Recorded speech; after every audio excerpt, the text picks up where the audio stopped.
My name is Herbert C. Miller. I was named after my two youngest uncles, Herbert Pettiford and Foy and Cleo Pettiford, so Herbert Cleo Miller, Cleopatra. But anyway, my mother was Orinda Pettiford Miller. My father was Walter Miller, and I was born 91 years ago. Well, it means a lot. Of course, our local family, that is my brothers and sisters. I'm the youngest of six of us, and they still think of me as a baby after 91 years or so. But anyway, we've always been a very close family. That is the local family, in addition to the wider family, the Pettiford Weaver family. And we've had our reunion, as you probably know by now, 100 years. It's and I've been to almost all of them.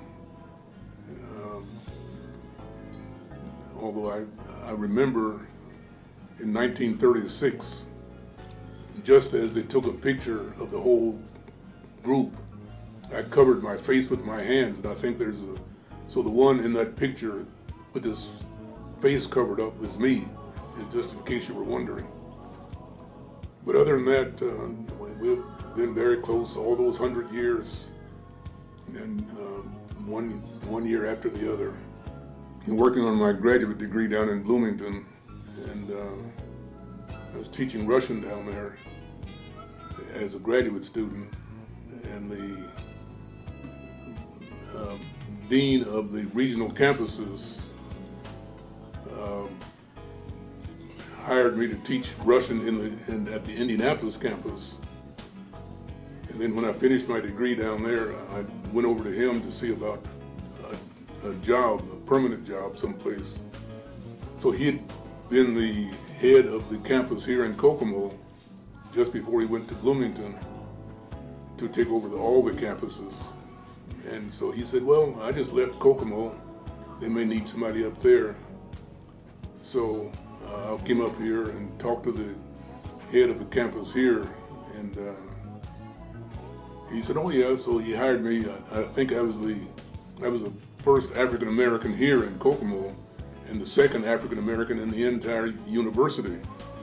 The first one was Richard Johnson. He was a drummer, a percussionist, and they hired him in the music school down there in 1951. I was hired in 1960 as the first full-time African American faculty member in the University in the Indiana University, in spite of the fact that the university was founded in 1820.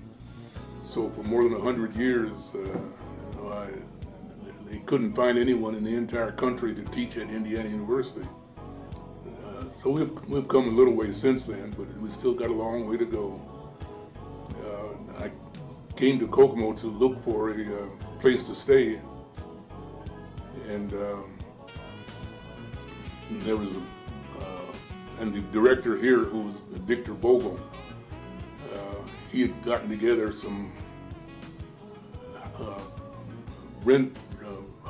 houses for rent, or places for rent, out of the want ads, and so we went down the street.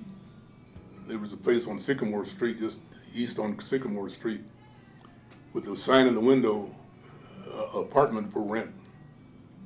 So we just walked down there, since it was just down the street from the campus, and the woman came to the door, and so Victor Bogle explained who we were, my wife and I, who we were, and explained to the woman that I'd be teaching down the street. And she looked at us with standard look and said, well, I wouldn't have any place for those people. So now, of course, it didn't shock us, but it shocked Victor. And so we went back to his office, because he didn't want to face that again, and checked out some of the want ads that he had gotten together to see what the attitudes were toward some of the other places in the want ads. and we called Willis Hochstetler, who's a Mennonite farmer out east of town, between here and Greentown. And he said, well, I wouldn't have any trouble with those people, as long as they're decent people. We don't care what color they are. So we went out there and lived on his farm for 13 years and became a part of their family in essence. But meanwhile, however, people had some difficulty buying lots to build houses, that is, of African Americans anyway. And so, and we wanted to build a house, so I had Willis Hochstetler buy a lot and then sell it to me, which he did. And he was also a contractor, so he built the house on it. So you have to do things, that sort of stuff, to get around the problems that you have otherwise, you see. So there's always a problem of some sort. But at any rate, but before that, he had, Victor Bogle had checked with some of the other professionals here in town, a dentist, a couple of lawyers, a couple of doctors, to see where I was going to live. And they of course got upset because they said, let him live wherever he wants to. But that was not the case. But you had to go through all these other mechanisms to live where you want to now. In 1967, we got together to work on an open housing ordinance for the Kokomo, for the city of Kokomo. And right across the street from the campus on Washington Street is Maple Crest. And so our public speaking teacher had his students do a survey of what the attitudes were in Maple Crest toward having African American residents in Maple Crest. And they came back and gave their report. And it turned out, when they asked them whether they would mind having African Americans live in Maple Crest, and of course they all said, oh no, I wouldn't mind, but my neighbor over there, he's a real racist. And he went over there and said, well, no, I wouldn't mind, but he's a real racist. They went over there and said, oh, no, I wouldn't mind, but he was a real racist. So everybody's a racist in Maple Crest except the people who you were talking to. But at any rate, we got through an ordinance, and so now African Americans living generally anywhere they want to, or where they can afford to. Although they talked to one fellow in Maple Crest who said, oh, I wouldn't mind, but they couldn't afford this house because it'd have to be a professional of some sort. And he said, where do you work? Well, I work at Chrysler. Well, what do you do at Chrysler? Well, I work on a machine. Well, are there any African Americans working on machines? Oh, yeah, Joe works at one that just down the hall. Well, does he make the same money you make? Well, I guess he does. Well, if you can afford this house, why can't Joe afford this house? That, of course, had never occurred to him, because that's how people think, you see, that they automatically are superior to anyone who is not white. You see, that's one of the big problems we still have today. But at any rate, we've made some strides since then, although when one of my cousins moved up on North Street, because the northeast side of Kokomo was designated as a place for African Americans to live, and you couldn't live outside of that, so which meant that you had doctors and lawyers building houses in that area, which of course were valued less because they were in that area. And since they couldn't build out somewhere else, why they had to build in that area. So there a couple of doctors and lawyers lived in that area, not because they wanted to, but because they had to. They couldn't buy a place anywhere else. Well, the part of it, as I said, many of the family have pushed to make these changes in the community, and one of them moved up on North Street, and she said that finally, but she said that her neighbor, when she moved in, sat on his porch with a shotgun to welcome her into the community. So that's the sort of thing we had. But other than that, why our members of our family have worked hard trying to make changes in this community as well as other communities where they were. But it's a long, slow process, and so to that degree, I'm proud of the members of my family, the extended family, for the contributions they have made here and the other places as well. Because the family as a family has been largely instrumental in making changes, not only here in Kokomo, but in Marion and other places where they've settled. And so that's part of the Pettiford family and the Weaver family, and who else do we have in the other family members who are in this extended family. I showed one of my residents here in the center a picture of our 100th reunion, and he was amazed that out of 2 people 150 years ago, we now have about 500 people, members of the family. So it's a big family, and they've been instrumental in many places around the country, really, in making changes that have been necessary in the country.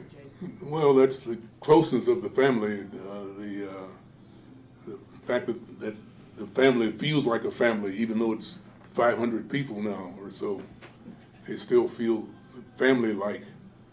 And now whether that goes on into the next generation, apparently it's going on into the next generation. That's what this is all about here, apparently. Now, how long that will go, who knows, but it's at least, what's this, 3rd or 4th generation now from the first Pettiford Weaver couple. So it may continue on for another 100 years. So, one of them was the time when the folklore teachers from IUK, I took them over there.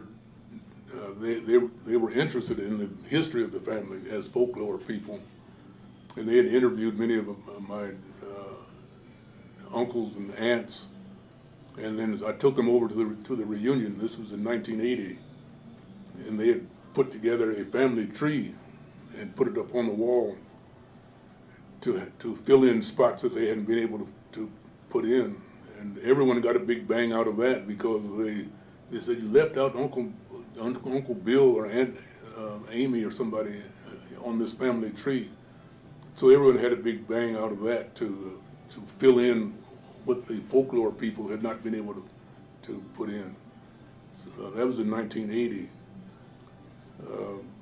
And I think a couple of times I brought people from other countries along with me over there too. I had a Japanese friend that I took over there one time, and of course the family, as a diverse family anyway, just took him right in and said, now, where do you fit in on this family tree here? And he got a bang out of that. And then I took a couple of Russian couple over there one time, and they were amazed that there were so many people all in one family, all getting together peacefully and not arguing and screaming and yelling at each other. And I took an Italian couple over there one time too. So I've taken a lot of people that otherwise would not have gotten into that over there at one time or the other. That was interesting. There's 9 of us, 9 sisters and brothers. And we lived in Marion first. And then I moved to Kokomo in 1960. And then in 1961, my sister came and lived with me. And so that's when we both came to Kokomo. We both were in Kokomo. And we had a great time growing up. We used to do everything. Yes. The 9 of us. And so now we all still get together, the 9 of us, every other Friday virtually, so that we can see each other. Mm-hmm. Because we love being together, and we do a family Bible study together. Yes. Mm-hmm. We do. And we did one last night. Yes. And it's great. With Herbert, what we did, Herbert and Lillian, I met them when I got pregnant with Tyler, my daughter, and they came, and from that time on, I ran with Lillian. I did a lot with them then. And we had a ball. He was at IUK University there, Kokomo. And he did a lot of things. You know all the things that you did that we went to? We go to dinners and we went to parties down in Indianapolis. Oh, yeah, well. But he loved to cook. Oh, back and they then. cooked. Oh, my let me tell you, goodness. we had How he cooked. some Yeah, good food. so, and we like Especially that. the couscous. You remember that? Oh, yeah, yeah. Okay. Yeah. I haven't had couscous for a long time. And how Herbert is related to us, he's our cousin because our dad his father was a Pettiford. His mother was a Pettiford. Yeah, Mark. She had, Nathan Marshall Pettiford was our great-grandfather. Yes. And so he had a daughter named Martha, which she's named after. Yes. Her name was Martha Jane, so they named her Martha Jane. Now I'm named after Grandpa and our dad because they had a son and he was the youngest and his name was Marshall. And my mother said she wanted a son. She'd already had one daughter earlier. And she said, I wanted a son. Well, since they didn't have a son, I became Marcia. They took the 2 L's off. So I was named after my dad, Marshall. But that name is carried on. There's our great-grandfather was Nathan Marshall. Our dad was Marshall. And then we have a brother who lives in Georgia who's coming in today. And his name is Marshall. So, and then the middle name of a lot of our nephews is what they have, because they want to carry on the Marshall through the Pettiford name in the family. So that's what we like. And since Herbert didn't have any children, we're carrying on all of the names. Yeah. Yeah. I come over here a lot though. We come here and have lunch usually Yeah. about once a week with Well, Herbert. We come about. Now, now the problem is that they come to eat the lunch. They don't come to see me. Oh, no, that's not true. We come Yeah. to visit with We you. do. That's not true. See, he's picking on us now. Yeah, he is. Because I come over, I like it. I about know a lot Now, of it. Janie, you come to learn who all the people are in I the do. place. I do. She goes and walks around and meets people, and if she sees somebody new, she goes and finds out who they are, don't she? Oh, yeah. Now, Uncle Herb doesn't know those people, but she knows the people. Yeah, and when they come to the table, because Norma and I, we were for lunch one day. Remember that one time we was over and this woman walked over? Oh, yeah. And you know what she did? She tapped you on the shoulder. What did she say to you? You look good. Well, What she said? She said, you're looking good. We said, wait a minute, who is it? I said, what's your name? I had to find out who she was. Cause Yeah, that's one thing Janie does all the time is Yeah. find out who everybody is. here. Who everybody is that lives in Primrose. So so you know how we like a lot of family for reunion. Janie's making all these people at Primrose family. She keeping Try to. everybody in Try the to. loop. Yeah. I taught in the public school system. I went there in 1968, and there wasn't that many minorities at all in the system. And then I decided to run for school board because you needed to make a change. We needed to make a change. And so I retired from the school system because you can't be on the school board and be an active teacher or anything such as that. So I ran in 1998 to become a member of the school board. And when I went on the school board, there was one secretary in the whole school system. Now, there was like 18 schools, and there was one secretary. When minority teachers, there was probably 3. And then for administrators, there were none. We thought that we had one that was out at the administration building, And that person was over social services and the nurses and the liaison officers and whatever. Well, when I got on the school board, when she told me her salary and I heard the other people's salary, I thought, well, she's being discriminated against. So I had to figure out a way for the whole board to listen to what people were doing. And I said, you know, since I was a teacher, I don't know what everyone's position is and what they have to do in their offices. And so they came in and they told me their job descriptions, but they told the whole board. When she listed everything they had on her and what her salary was, they were paying her a teacher's salary. They did not even have her as part of the cabinet, where her office was there, and all of us that were working in the school system assumed she was helping make decisions. She was not, and she was having to do all this work and making a teacher's salary. Her salary went from $50,000 to $88,000. Now that's how bad it was, and she had been out there in the administration working that way for probably 5 years before I even got on school board. They were discriminating and we didn't realize it, and she knew that some of them were making a little more than her. She didn't know they were making that much more than her, because you aren't supposed to discuss salary in the workplace.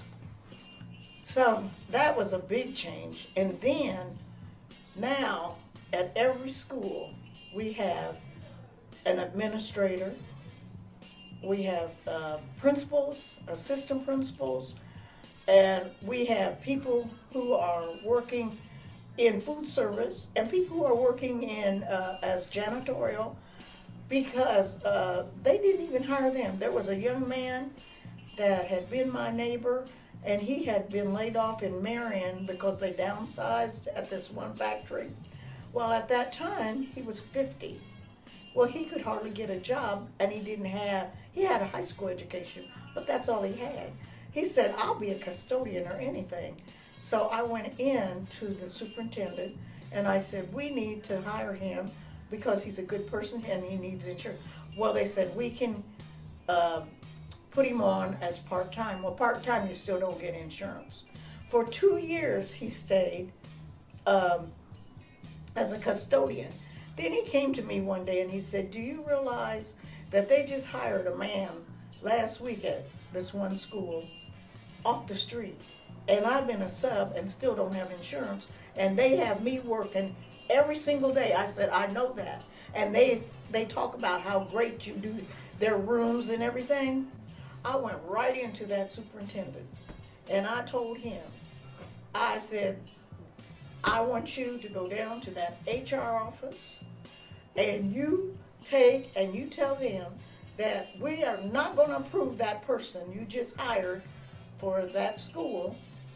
You're going to have to take and tell them that until the board approves them, they're not really hired. And you know what? They had to take, he said, well, they've already told him he's hired.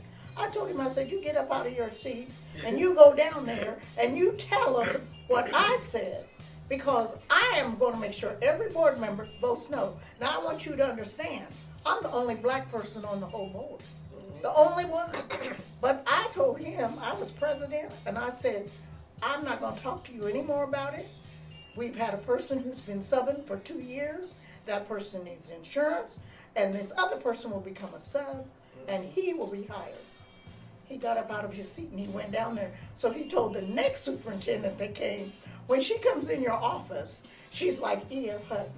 When she tells you something, she means it. She won't discuss it. She'll get up and she'll leave. And that's what you have to do sometimes. You don't go to the newspaper, because then the people in this town will start saying that she wants everything for the black person. She wants this, she wants that. But you can do it behind closed doors. But you got to know you're right. When you do it, you got to know you're right. But, I mean, I would do that for anybody. There was white kids who were being mistreated. Their parents called me and there was issues. I would check it out first and I would take care of it. because you have to treat everybody the same, because I told all the other board members that when somebody comes to you, and if it's a minority, I want you to take care of it the same way you would for somebody else in your family. And they started doing that. But I just retired 2 years ago, this past January, because I wanted to make sure that a minority took my spot. Yes. Because I had a year and a half to go on the school board, but all before it was a white person that represented our district. And they were getting their people together. Well, what I did was I got somebody that people knew and had worked at Delco, and he had experience, and he was a minister, associate minister and everything. And I got him, and I finally talked him in to taking my place. Then I got to help choose who took my spot. And so now he is on the school board. They had an election this past November, and nobody ran against him because they already said Marsha Bowling already picked him last time. Yeah. And so he's still on. So he'll be on for at least for another 4 years. But you have to look ahead. And what we did see, you appoint, if you go off early, you appoint somebody. So I retired early just so I could appoint a minority.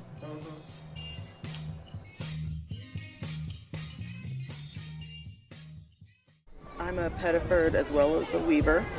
My dad's side, my dad's a Pettiford. His father is a Pettiford. His mother is a Stewart. On my mom's side, her dad's a Greer. Her mother is a Weaver. So you've got the families intertwined all through me. But the best part of it really, because we've just been doing this, like we grew up, I couldn't even tell you when is the first reunion I went to because I was probably in diapers. And some of these people, you know, I'd only see them once a year at the reunion because they didn't live in Marion. For us, it was just a quick drive down the street, but they're coming in from multiple states. And it was just so neat to me to see, I'm like, I'm related to all these people. And every year you get to see them again, more of them getting married, bringing in other people, having babies. Every year, you know, it was bigger and bigger. And so that it just always fascinated me. That we had so many people, at least in this country that I knew of, that would come from everywhere and gather together. I started going probably about 5 years ago, and to walk into the site where it was at in Weaver, and all these people was overwhelming. There's lots of people, and a lot of them looked just alike. And I was like, wow, how amazing this is. And of course, then I saw cousin Norma, who had invited me to come there, and so she started telling me, this is your cousin here, this is your cousin there, and they had a book out, and it showed, you know, relations to this person and that person, and then you had a name tag that kind of attached you to your family group, and it was just amazing because I had been adopted, and so I had not been privy to all those years previous, and I didn't know all of those people, and to have that sense of belonging, which I longed for as an adopted child, even though it's not to say that my adopted family were not great. They were great. It was a small family. And to go and walk into all of this, wow, I'm just like, wow. And being that I knew of my family slightly when I was adopted, I never forgot my mom, I never forgot my brother or my grandparents. And I think that was my troubles growing up, because I had that memory of them and I wanted to go back and be with them, but that was not going to happen. And my mother, my adopted mother, had some work done in the house. And so I went downstairs and I said, Mommy, this man keeps looking at me. And she said, which man? And I said, the man upstairs working. So he heard me and he said, well, I'm just sorry that I keep looking at her, but she looks just like a niece that we used to have. And so my mother asked where he was from, and he said Marion, and he was actually married to my Aunt Leigh. Uncle Gene, Vargas was his name, and so what a coincidence that she would have some work done and this man would be there. Well, he asked my mom if they could come back, and she let my Aunt Leigh come back, but then after that, she wouldn't let me have any connection with them because she was afraid that I would want to leave and go with them because I had struggled for that connection, that family connection, those people that I remembered.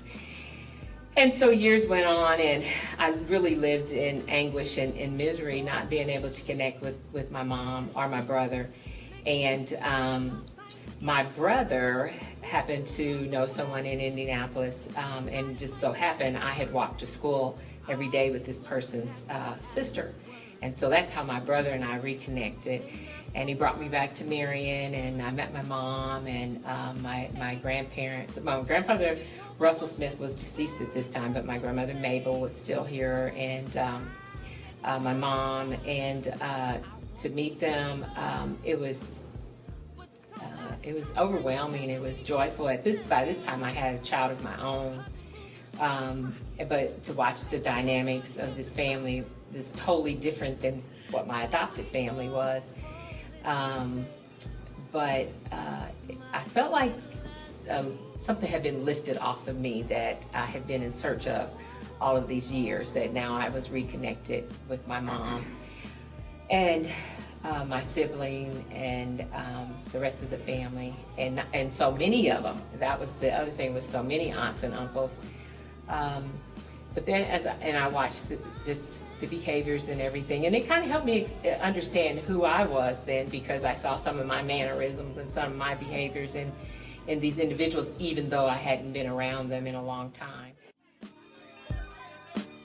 One of the main things that I remember is seeing a lot of the older generations, and everybody like, hey baby, and you look so big, and seeing a lot of people that I don't know but know me, of course eating, and then the picture that we take every year is something that I really enjoy being a part of. I guess the fun activities or the little tournaments or whatever for prizes that we usually have. One of my earlier ones that I attended, I remember going to, there was this little park area, and we was playing on the little merry-go-round. I want to say, I think my auntie was helping us out one time, and we was getting that mug going and going. I want to say she fell off, I believe, and I just remember that was something that I remember. But always going to the park and having fun with my other cousins that I really don't know, except for, I'll see them every year at the reunion or whenever we have the reunion. Also, seeing they get the electric slide going, how they get the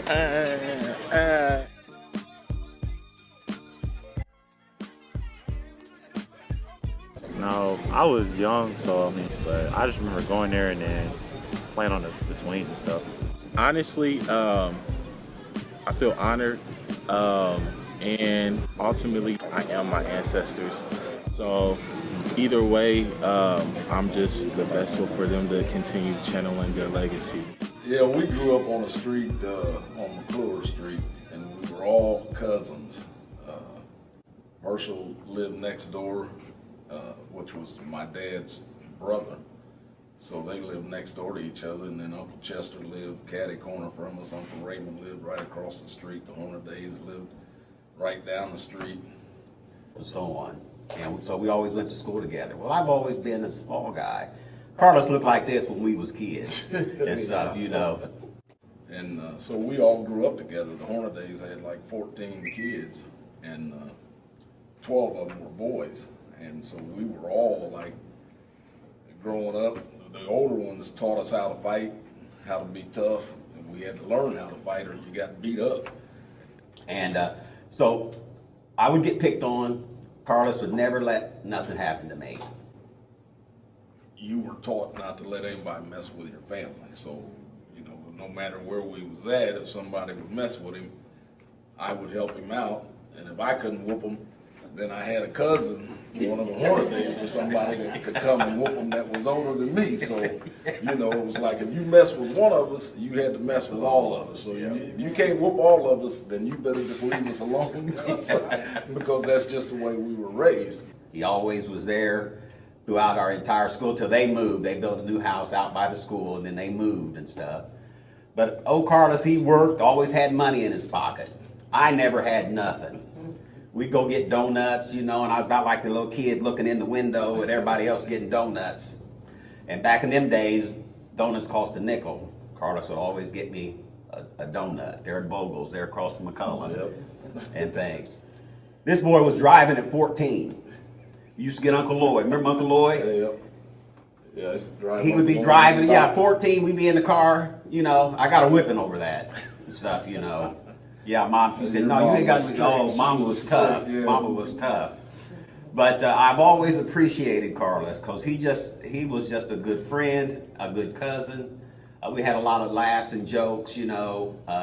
I mostly appreciate him just looking out for me and stuff, you know. There's only about 6 weeks apart as far as age goes and things, you know, but that really meant a lot. You don't pay attention to that as a kid and stuff, you know. That's just the way you function, you know, and things. But I've always told, when I talked about you, I said, Carlos always looked out for me and things, you know, because if you want to run with the big boys, you've got to take all the punishment and all the ribbing and all that stuff, you know, and I always wanted to be a part of that and stuff, you know, but I just want old cuz to know just what that meant to me, because you don't think about it.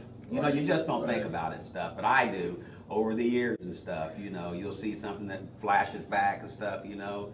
Every time I see one of them old Chevys, I think back to you driving it, you know. You working as a plumber and stuff, you know. Yeah, boy always had money in his pocket at 14, 15. I couldn't keep a quarter in my pocket, you know. So I just, I appreciate this opportunity just to share that. You know, just one of them little tidbits that you just have and stuff, you know, because it really means, it means a lot and things. And I know that one time I was doing an internship at IU. It was a computer internship. And they didn't keep me for the summer. So I was going to hitchhike out to California and see him. And because he was out in Long Beach. He was in the Navy and stuff. And I was going to hitchhike out there. But I think at that point you'd already been deployed over, shipped on over and stuff, you know. So that's how I ended up in Europe. And I have been a travel bug ever since and stuff. So I owe that to you because I was going to hitch out and see you. But instead, I went the other way because I had this money in my pocket and stuff, you know, and I said, I'm going to have a good time. And like I said, you was already deployed. And so I've been a travel bug, been around the world twice and things. So now that I think about it, I owe that to you too. So, well, you're welcome. And my father really stressed family. I mean, as Christy said, you know, it was an expectation to make the reunion. There was no argument about it. On the third Sunday of August, that's when you go. So I've tried to entice that into my kids. It's a little harder nowadays, of course, you know, to get them to understand what it's all about. My father used to tell me that it was his grandmother that decided to, you, Carolyn, may know better, but he would tell me his grandmother wanted the kids to all come home, and that's how the thing started on the third Sunday of August. So it was very important to him, and it made it important to me. So I try to make it important to my kids. I don't think I've done as good a job, but they come and they call me and they remember the date. I mean, that date is ingrained in their head because it should be. And we try to make it. I've missed some because I was gone. I was away, got sent to Vietnam and some different things. And then I was a state policeman for 34 years. And one of my responsibilities was running the state fair. And the state fair always interfered with the family reunion because it's in the month of August. So I couldn't make it during those years I was running the state fair. But we try to make it now. my kids make it now. I think I've stressed the importance of family to my kids because I don't know why, but my son named his son Carlos the same as me, so we got a trace now because he named him identical to myself and him, which my grandfather's name was Carlos, so maybe we're going to keep that tradition going in the family, hopefully. If we can have boys. He had 3 girls and 1 boy, so we'll try to do it, but yeah, that's the way we were just raised as family, and the whole neighborhood was family, you know. So it was kind of strange when we moved away from the neighborhood because that's where we was raised, and that's how we was raised, and we all piled around together, and we hung out together, and like Herschel said, my family, immediate family, we still all get together and take trips overseas to Italy and Europe, Rome. We go all over and try to show them that there's a lot to the world besides Marion, Indiana, or Indianapolis, Indiana, so that they can grow. Because you have to know what's out there in order to grow as a family, but you still keep the family importance. And so that's what I try to teach my grandkids and my kids. So. We grew up together. Basically, my mom and her mom were teenage mothers. And so our grandmother raised all of us. Right, all the grandkids. All the grandkids. Every summer, I lived in LA, but every summer I would come back here to Indiana and run around with my sister cousin. This is really my sister cousin. Right. Yeah, not really my cousin. Right. And we would just get into trouble, get whippings, spankings. Yes, yeah, we get overboard and get beat down. Because we was bad. We were. Running around doing stuff we didn't have any business doing. But our grandmother was She was amazing. our matriarch. She was our matriarch, and she took care of us. She made sure when our parents weren't around that she would take care of us, and she loved us, and she spanked us, and she gave us everything that grandmothers give. Right. Right. It was nothing she wouldn't do for us. It's true. It's true. And she passed, I always know how long she's been gone because she passed the day before my wedding. That's right. I was going in to give her, talk to her, show her my wedding gown. And before I could get out of the church, my mother walked in. I took one look at my mother's face and knew that my grandmother was gone. But I wasn't hearing that.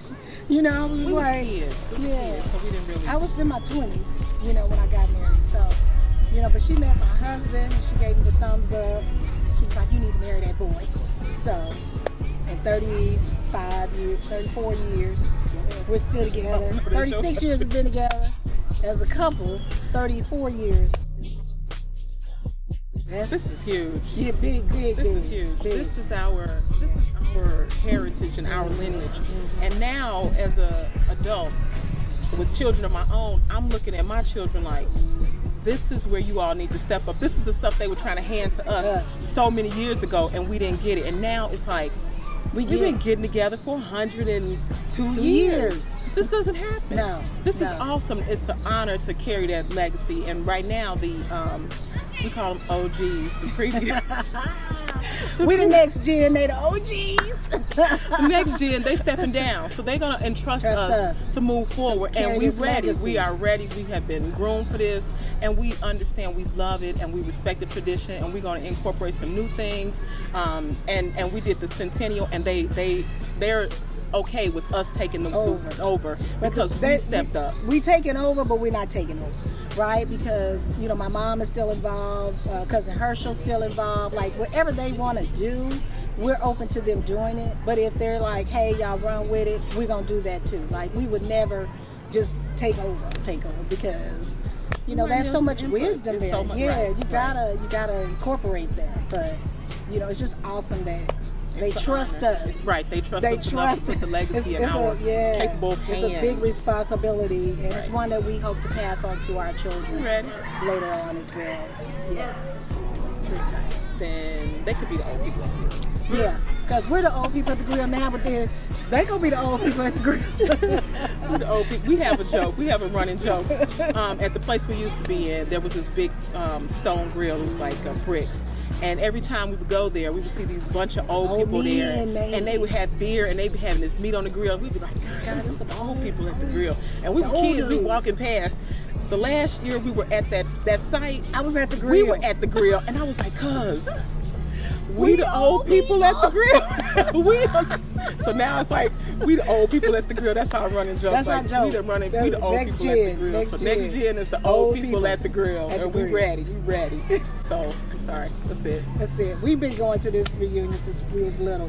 Our uncle used to pack us in the back of his truck. Pickup truck. All of us Okay, kids Sam, rode you in the were back of little. Uncle Charles's truck. Right. Thank God he didn't have no accident.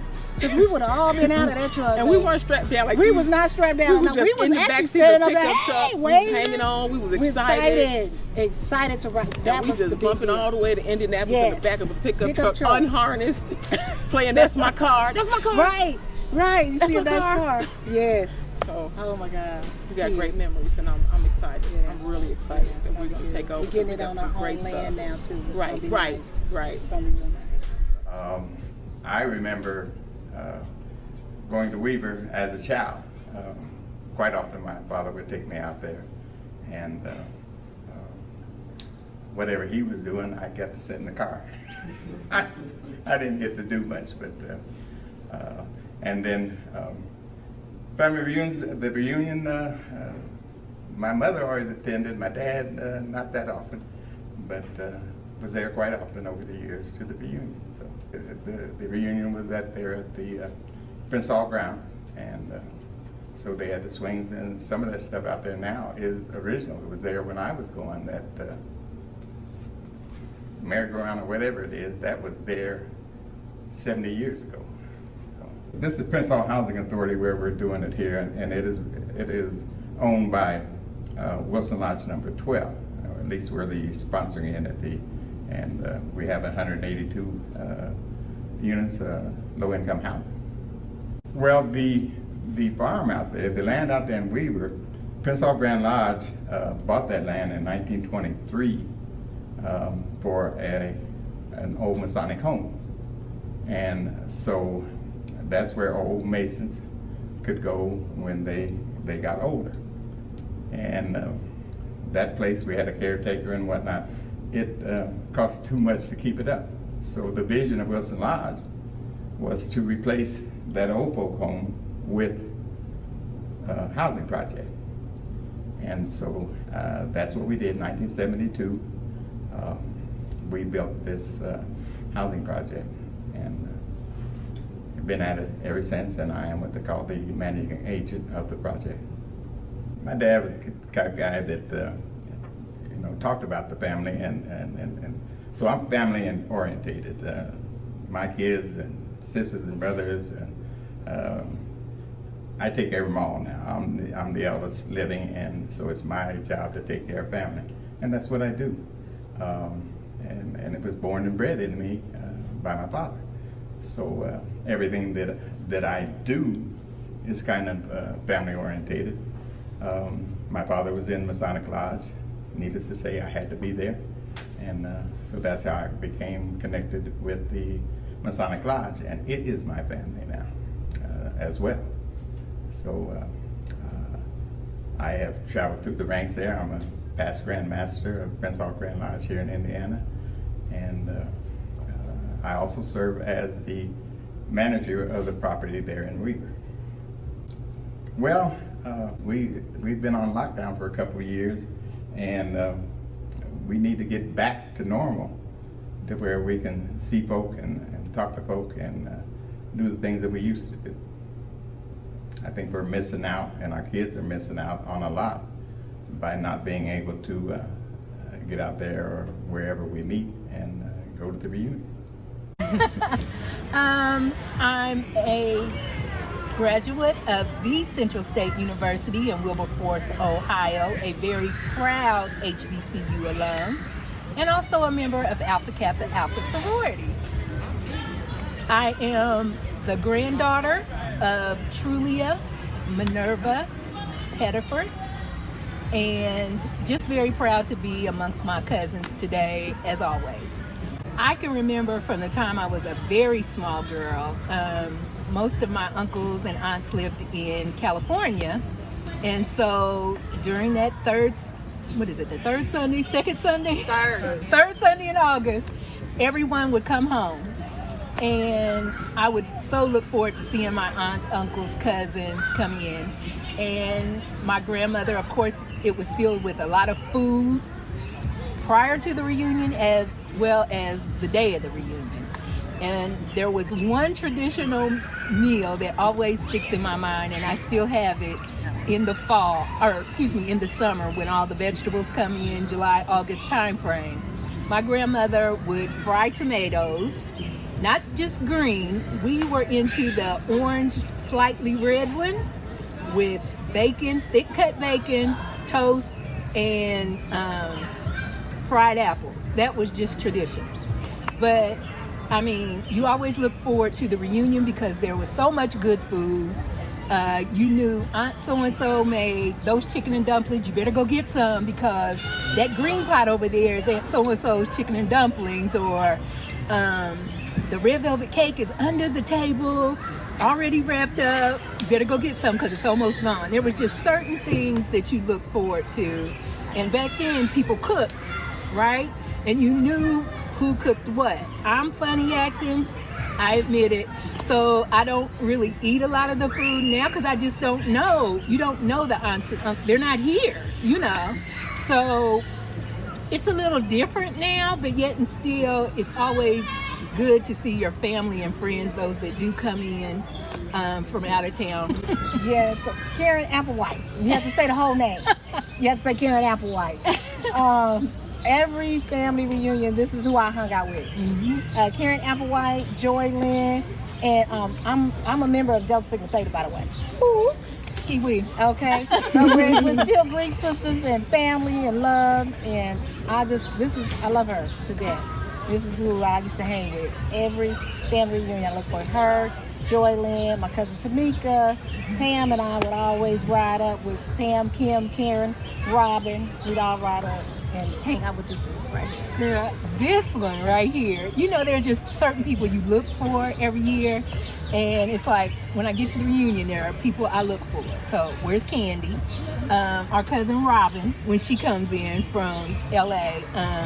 Robin, yeah, Little John, that's another Robin. Yep. Yeah. Or, well, what's her name? Banks. Yeah. Robin Banks. Lorene, Robin Banks. Yeah.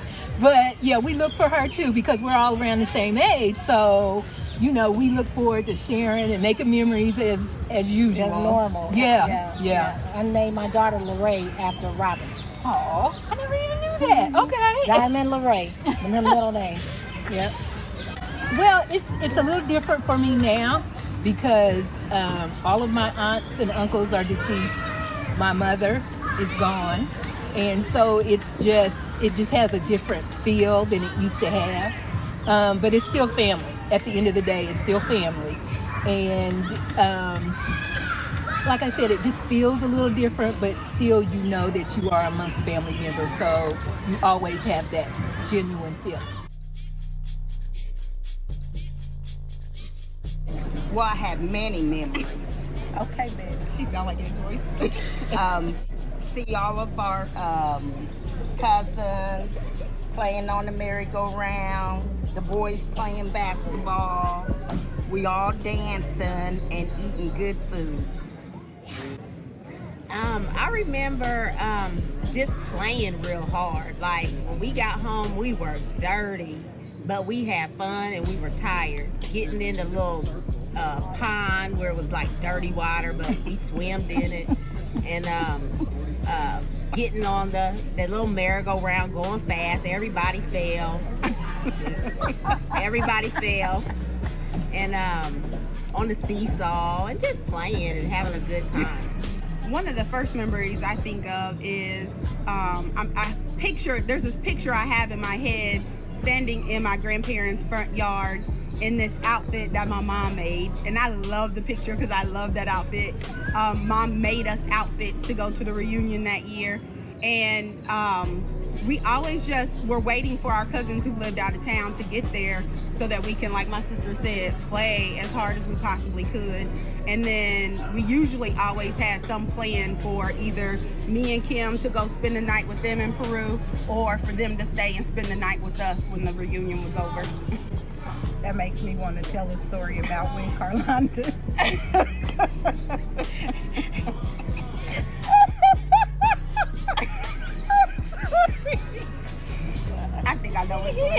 talking about. She would be so mad if I shared that story, but I'm not.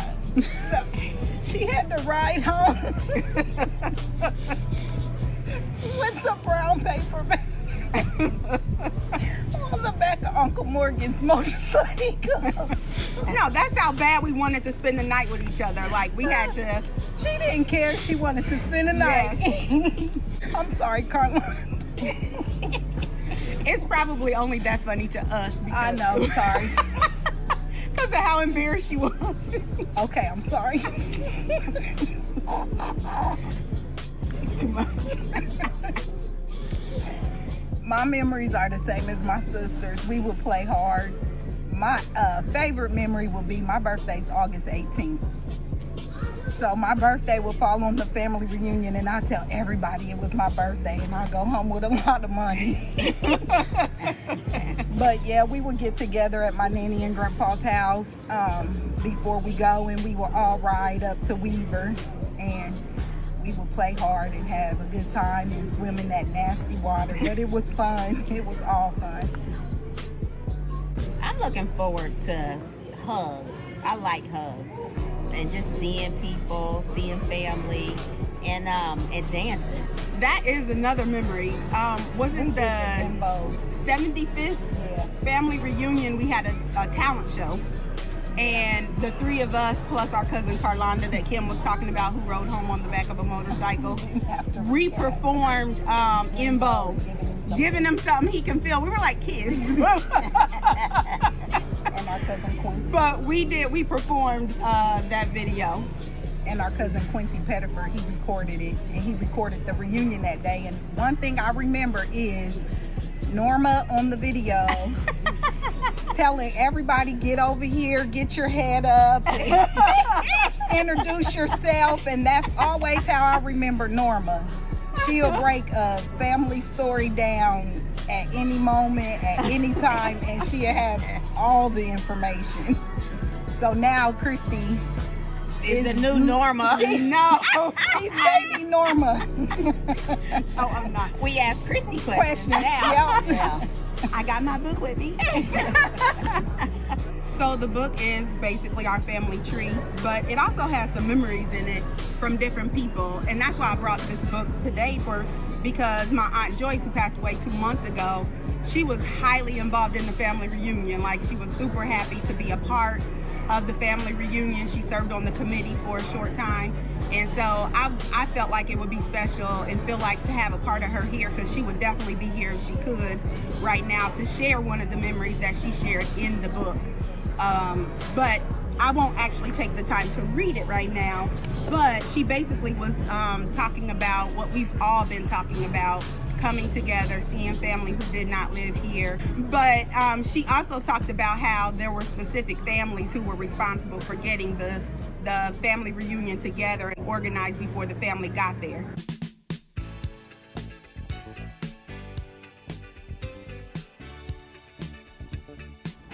I am looking forward to seeing everybody after the pandemic and eating some good food, doing an electric slide, and just having a great time. Yeah, I can't wait to stay with my husband and cook for everybody. I'm waiting for to have fun and the prizes and the food and gathering with the family. The family reunion is always an exciting time for us because we get to see people that we haven't seen in a long time. And my sister and I, when we were little, would always enjoy coming to the reunion. My daughter talked earlier about coming in the truck, Uncle Charles's truck. Well, we did it before them. We did That's My Car before them. Riding to Marion from Indianapolis and going to the reunion and seeing all the cousins. And we had some cousins that we hung with every year at the reunion. I had Brenda and Judy, and I had my cousin Marsha Wilson. Those were the cousins that you looked for every time you went to the reunion. You looked so you could hang with them. Well, it was interesting. and because I didn't know how big it was. Well, she told me how big it was, but He didn't believe you just can't imagine, you know, because I had a big family. So when I came, it was like just all colors, and they were just there, and it was like, wow, you know, because when we first came, we got lost, and then when we drove up on the reunion, it was like, you know, just these families. I was like, this your family? She was like, yeah, that's so-and-so, that's cousin so-and-so, that's uncle. And I was like, wow. Yeah, he's from a family of 12. He's the baby. So he felt like he knew big families. And I told him we had all colors, all races, everybody in our family. But when he came and actually saw we had all colors, all races, you know, he realized what I was saying was true. And I never invited him to the family reunion until I was like serious about him, because my family, you don't invite anybody to the reunion unless you're serious about them, because everybody's gonna question them when they come. So I was kind of smitten. I was like, okay, you can come. I can invite you. Cuando llegué aquí, que mi esposo me dijo, vamos a cocinar alrededor de 300 personas, le dije, tú estás relajando. It's like when my husband, he loved to cook, and he always on the grill, and he said, we're gonna cook for 300 people. I said, you're going to play with me, how we gonna do that? He said, we're going early over there, and that's how I always we have cooking in the grill for everybody. But every year it's always a great celebration of the coming together of family.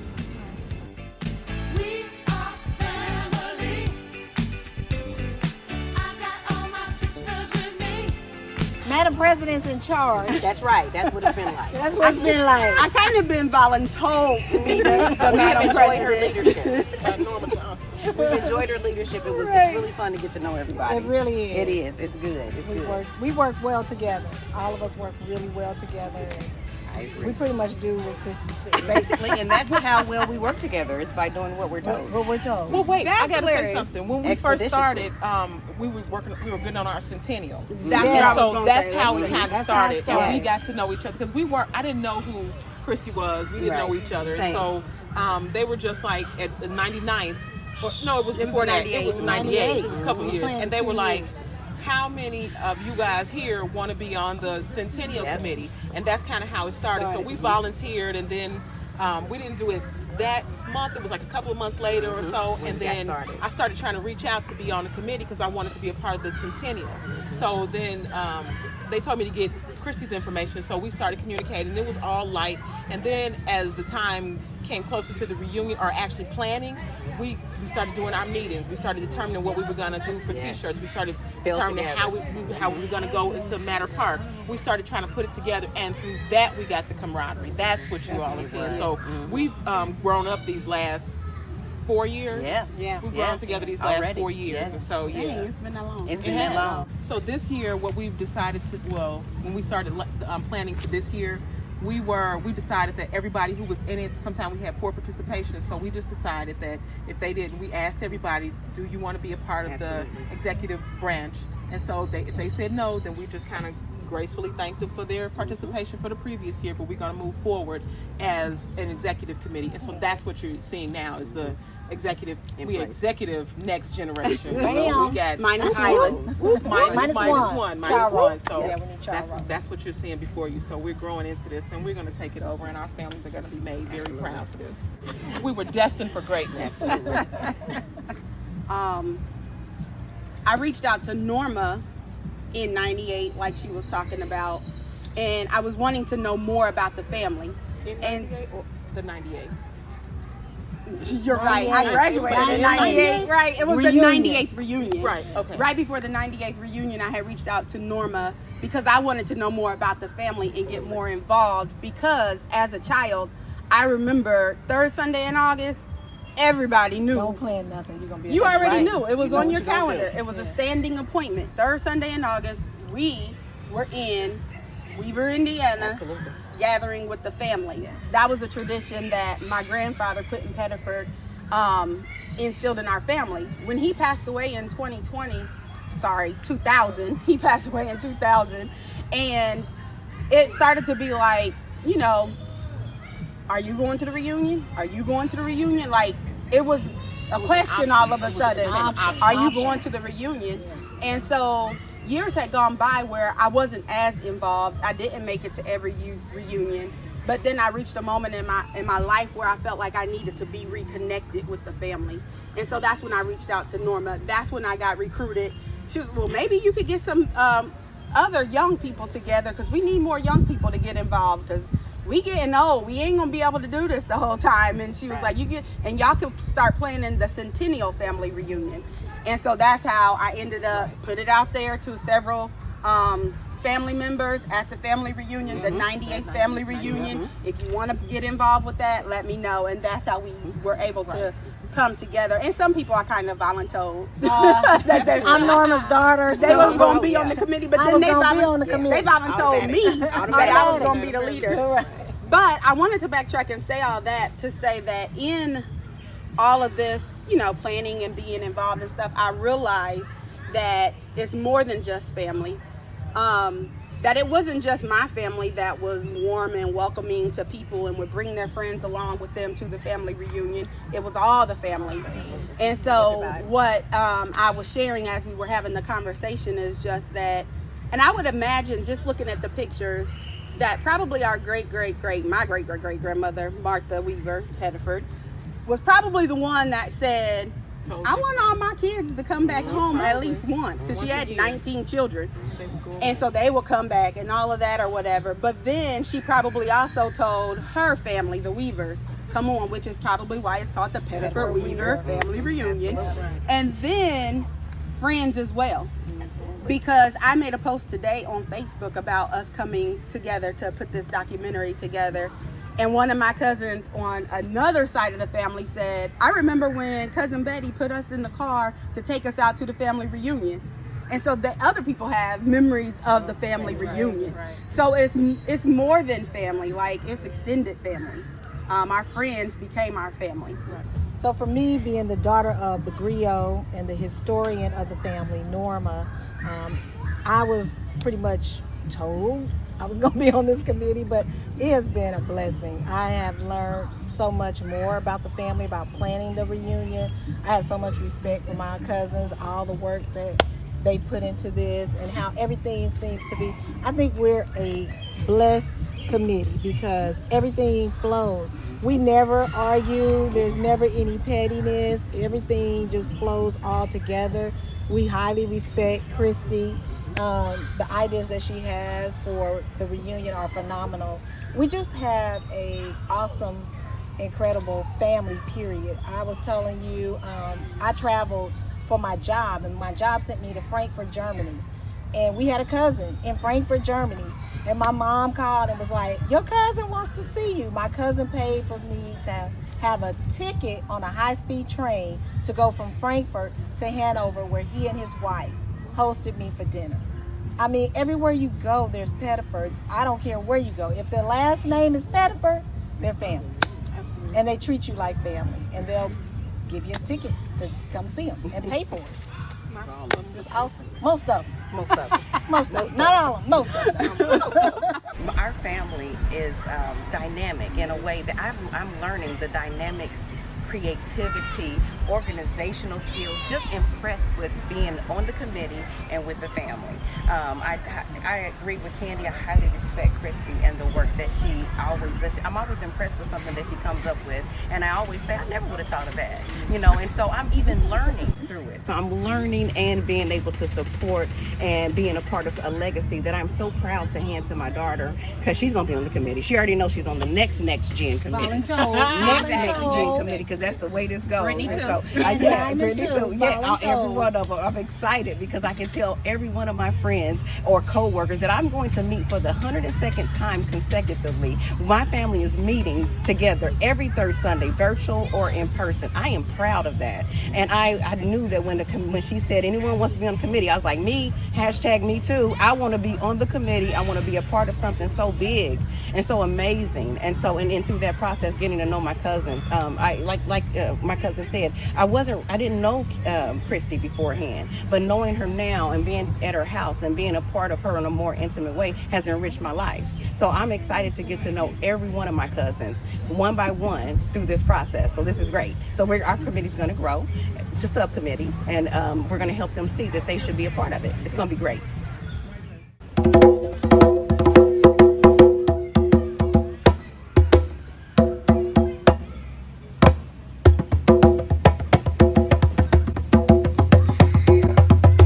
I'm originally from Kokomo. I was born and raised in Kokomo, Indiana. My grandmother is Helen Olitha Pettiford, and I'm the first grandson in our branch of the family. Her son is Merle Everett Artist, and my mother is Yvonne Rosemary Smith Artist. So, grew up in Kokomo, went to Kokomo High School, graduated there, went to Miami University, Oxford, Ohio. Their School of Architecture, graduated with a Bachelor of Environmental Design, practiced architecture for 25 years. Retired from that in 2000 to pursue my music full time. I've always been a musician since I was 7, but my father talked me into, he said, if you want to be a musician in Indiana, you're gonna have to teach, and I wanted to be a rock star. So I decided I wanted to, he taught me to go into school, and I'm glad I did. He said, now if you go to school and get your degree, then when you come out, if you still want to do your music, you got your degree in your back pocket. So I ended up falling in love with the architecture and doing it for that. So now I went to Africa in 1992, and that's where I saw drum making for the first time. They went into the woods in that morning, they call it the bush over there, and carved a log, brought that log back, and within 5 hours they had hand carved it into a body of a drum. And I was like, whoa, I want to do that, you know. So that was in 92. Took me to 99, I got a grant to study drum making and buy all the tools and everything that I needed. So I shut my architecture practice down in 2000 and started doing my music full time. And so I have Amawa's African Drum Works, and Amawa is the name that they gave me in the village of the drum maker that we stayed in, Ya Amawa. Ya means I was born on a Thursday, Amawa means bringer or bearer of things. So I did that. Right before I came here, we played at the State Museum for Juneteenth, and did a drum. I played in a group called the Griot Drum Ensemble, and we do that. I'm a big history buff, especially African history, and I like to spread that history. I'm working on a series of lectures that I want to give in the community about everybody's African heritage, how everybody has African heritage, even white people, and because the Africans were the first people here. And we're starting a drum and dance studio over on 22nd and Yandees. Will be open probably by August. Right now, my wife is a professor, retired professor in dance and dance history. And so we're opening that coming up soon. And we're hoping to work in the community to spread African consciousness and self-consciousness. Well, through studying Cousin Norma's research, I found out that we have a Southwest Asian heritage. And, you know, there was always the rumor as a kid that we had Indian in our family, you know. But little did I know that it was East Indian, you know, that they were speaking of. And there's a photo of, so I think it was Great Uncle Admar, Great Uncle Lanson, Great Uncle Cassius, and Great Aunt Beulah. And they were standing around, and after I saw that, I looked at that picture again, I saw the resemblance, the Indian features in our family. And then, so that's on my bucket list, is to go to India and to explore that. And I think we need to understand how we're such a unique mixture of all these different heritage, and celebrate it rather than, you know, be talking about, well, I don't know what I am. Well, don't worry about it, just be, you know, and be the best that you can be, and that's what we have to learn. Because unfortunately, we are very damaged people, damaged by hundreds of years of slavery, things like that, and not being able to know who you were. And that's changing now, and I want to aid in that. Well, I'm looking forward to, I have 6 grandkids, so I'm working primarily for them as well as all the other grandkids, everything like that, but it's the continuity that we've had. I mean, this is one of the few families that I know of that have had a family reunion for a continuous family reunion for over 100 years. And every time I tell that to somebody, they're like, what? Yeah. And you know, the Weaver, Indiana, one of the first black settlements, all that heritage, we have an investment in this country and in Indiana that can't be denied, and we have to nurture that and foster it and make sure that it continues. So I would like to see, I was so glad to see the efforts to do something like get the plaque at the Weaver Crossroads and things like that, because it's very important. I think there's like 21 black settlements in Indiana. Weaver's one of them. And so we have to continue that and never give up, so we keep what is rightfully ours, always ours.